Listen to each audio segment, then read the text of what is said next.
Chapter 2. The Pool of Tears. Curiouser and curiouser, said Alice. She was very surprised, and for a minute she forgot how to speak good English. I shall be as tall as a house in a minute, she said. She she tried to look down at her feet and could only just see them. Goodbye, feet, she called. Who will put on your shoes now? Oh dear, what nonsense I am talking. Just then her head hit the ceiling of the room. She was now about 3 meters high. Quickly she took the little gold key from the table and hurried to the garden door. Poor Alice, she lay on the floor and looked into the garden with one eye. She could not even put her head through the door. She began to cry again and went on crying and crying. The tears ran down her face, and soon there was a large pool of water all around her on the floor. Suddenly she heard a voice, and she stopped crying to listen. Oh, the Duchess, the Duchess. She will be so angry. I am late, and she is waiting for me. Oh dear, oh dear. It was the White Rabbit again. He was hurrying down the long room with some white gloves in one hand and a large fan in the other hand. Alice was afraid, but she needed help. She spoke in a quiet voice. Oh, please, sir. The rabbit jumped wildly, dropped the gloves and the fan, and hurried away as fast as she could. Alice picked up the fan and the gloves. The room was very hot, so she began to fan herself while she talked. Oh dear, how strange everything is today. Did I change in the night? Am I a different person today? But if I am a different person, then the next question is, who am I? And that's the mystery.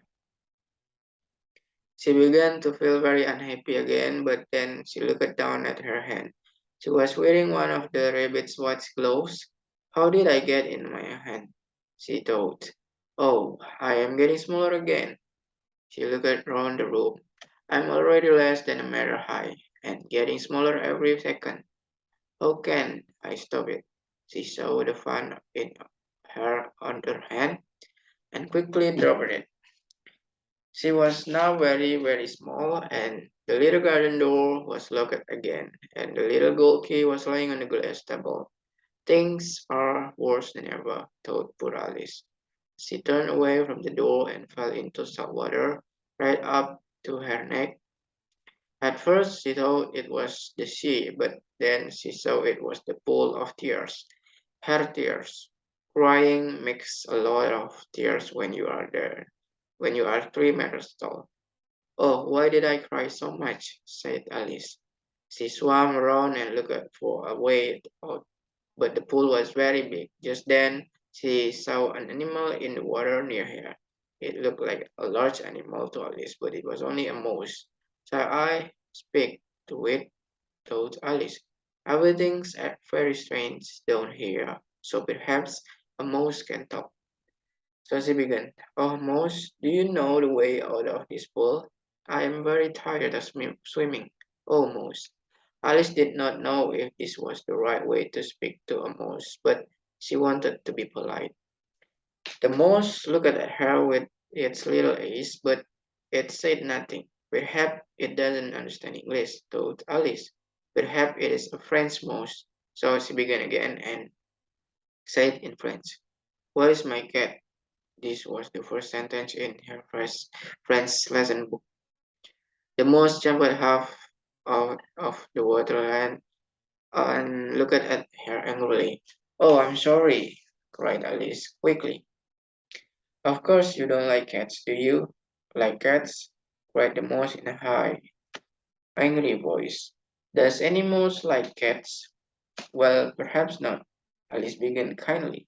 But the mouse was now swimming quickly away, and soon Alice was alone again. At last she found her way out of the pool and sat down on the ground. She felt very lonely and unhappy, but after a while the white rabbit came past again, looking for his white clothes and his fun. The duchess, oh my ears and my whiskers. She will cut my head off. I know she will. Oh, where did I drop my clothes? Then she saw Alice. Why, Mary Ann, what are you doing here? Run home at once and bring me some gloves and a fan. Quick, now. Alice hurried away, but where is his house? She thought. While she ran strangely, she was no longer in the long room with a little door, but outside in a wood. She ran and ran, but could not see a horse anywhere, so she sat down under a flower to rest. So that's all for the chapter 2. We'll move to the chapter 3 in the next video. Thank you for watching.